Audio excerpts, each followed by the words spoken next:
炒股唔使驚，餅哥喺大廳。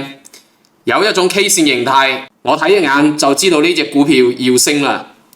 我相信各位老友記都見過呢種 K 線形態。等我講完啊，你肯定有種似曾相識嘅感覺。睇下呢一隻股票喺破位之後，連續收咗兩條光頭光腳嘅大陰線，有冇一種黑雲壓頂、颱風天就要嚟嘅感覺啊？正跌到你心噏嘅時候，突然間嚟一條定心丸嘅陽線，經典嘅睇升形態。雖然仲未得到驗證啊，但係至少睇到有止跌嘅希望。如果前面呢兩條光頭陰線令你好失望，咁第二日呢條陽線嘅上穿係咪令你睇到回本嘅希望啊？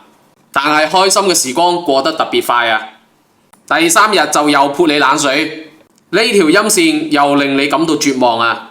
失望到希望再到絕望，呢四條 K 線加埋起身啊，真係男人嘅最痛啊！從頭錄到你落腳。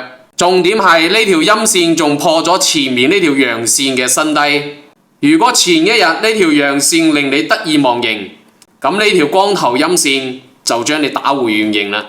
有冇一種俾主力趕盡殺絕嘅感覺啊？一般人睇到呢個 K 線形態啊，股價去到呢個位置，基本上就賣得七七八八啦。該割肉嘅都割咗啦，但係主力係最識玩嘢嘅，山重水複而無路。柳暗花明又一村。如果你琴日俾呢條大陰線嚇親啊，割肉走咗佬，咁今日呢條大陽線係咪頂心杉一樣激親你啊？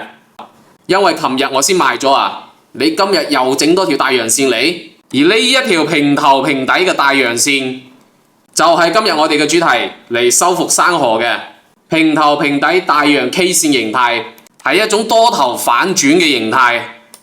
呢個時候，我哋可以大膽猜測，前面兩條連續嘅陰線係為咗下跌洗盤，而兩連陰之後出現嘅呢條陽線係為咗試探賣盤嘅壓力。